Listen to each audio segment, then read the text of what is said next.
after the sudden fall of the Assad regime. And just a short time ago, he spoke out to NBC's Matt Bradley. Matt is in Damascus. Good morning, Matt. Good morning, Hoda. Well, Travis Zimmerman was reported missing in Missouri earlier this year. He was last seen in Budapest in May, and it was from there that he started his long, strange journey. His name is Travis, and he was found in Syria, a long way from his home in Missouri. He told me he had just been released from captivity. The Syrians who found him said he was walking barefoot down the road. I crossed the mountain between Lebanon and Syria, and I was living in that mountain. He was in the mountains for 3 days and nights without food before he was discovered by a Syrian border guard. Damascus. My Lord took me to Damascus. The Lord sent him, he said, on a pilgrimage to Damascus. Travis seemed remarkably relaxed amidst the scrum of reporters firing questions at him. When asked if he wanted to speak to his family, he said no, and that he was up for taking more questions from reporters. No, I'm okay for right now. And he was quite calm, describing the months of captivity he endured at the hands of one of the world's most notoriously cruel regimes. In the chaos of Syria's collapse, families both there and across the world have waited desperately to see who emerges from those dangerous prisons. This morning, we witnessed the U.S. Special Envoy for Hostage Affairs calling Travis during the aftermath of his rescue. And it comes as the United States is scrambling to find more information about Americans in Syria, including imprisoned journalist Austin Tice, whose family has hope he's alive. And, you know, Hoda, Travis was remarkably relaxed about the months he spent in a Syrian prison. He said he was well-fed and well-treated, but his experience was highly unusual. Many people who have been in prisons in Syria have endured torture, abuse, starvation, and executions. Hoda? Many horror stories there. All right, Matt Bradley for us in Damascus. Matt, thank you. All right, back home, a major shakeup tied to President-elect Trump's transition. The FBI director that Trump appointed, Christopher Wray, saying he will step aside before Trump takes office again. And Trump's pick to replace him already courting support from Senate Republicans. NBC's chief White House correspondent Peter Alexander's got the details. Peter, good morning.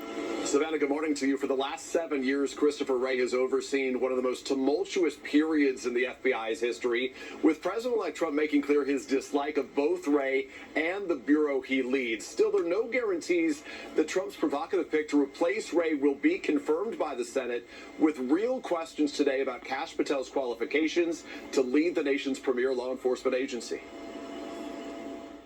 This morning, President-elect Trump is celebrating Christopher Wray's resignation as FBI director, posting, "It's a great day for America as it will end what he calls the weaponization of the United States Department of Injustice."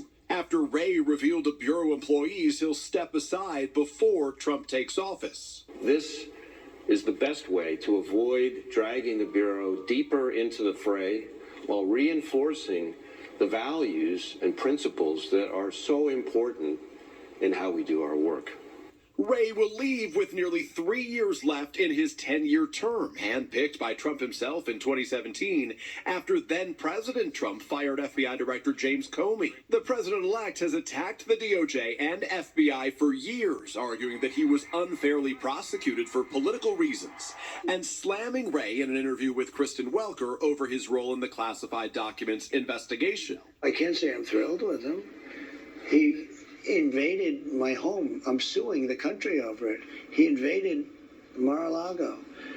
I'm very unhappy with the things he's done. Trump also seized on Wray's testimony to Congress, saying there was some question whether a bullet grazed Trump's ear during an assassination attempt last July. He said, "Oh, maybe it was shrapnel." Where's the shrapnel coming from? Is it coming from heaven? I don't think so. The FBI later confirmed Trump was struck by a bullet. Trump has already announced his choice to replace Wray, Kash Patel, meeting with Republican senators Wednesday. We look forward to a very smooth transition at the FBI, and I'll be ready to go on day one. A former federal prosecutor and controversial Trump ally, Patel has vowed to go after those he says unfairly targeted the president-elect, and recently made this provocative promise. I'd shut down the FBI Hoover building on day one and reopening the next day as a museum of the deep state. NBC News has learned that Patel told a top Republican senator this week that he will not do that. That's according to a Senate aide familiar with their conversation. And just this morning, we have learned that Trump invited China's President Xi Jinping to attend his inauguration here next month. It's not clear whether Xi plans to attend. A Trump transition team spokesperson calls it an effort to create an open dialogue, not just with allies, but with adversaries and competitors as well. Savannah? All right, Peter, thank you very much.